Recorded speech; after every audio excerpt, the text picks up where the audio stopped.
నీకు బాధ్యతలు ఇచ్చినోడిని వాటిని నెరవేర్చకుండా నేను అడ్డుపడతానా? పిల్లలు ఇచ్చినోడిని పిల్లలు పోషించడానికి డబ్బులు ఇస్తా. ఆడపిల్లలు ఇచ్చినోడిని ఆడపిల్లల్ని బ్రతికించడానికి, పెంచి పెద్ద చేయడానికి, వాళ్ళకి ఇవ్వడానికి పైసలు ఇస్తా. భాగస్వామిని ఇచ్చినోడిని బతికించడానికి దయ చూపుతా.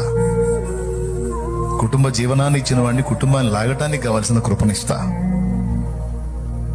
కానీ గుర్తుపెట్టుకో, నేను చెప్పినట్టుగా నువ్వు నా మీద అనుకుంటేనేమో పూర్ణ శాంతితో ఉంటావు. నువ్వు అలా హ్యాపీగా ప్రశాంతంగా ఉంటే నేను హ్యాపీ.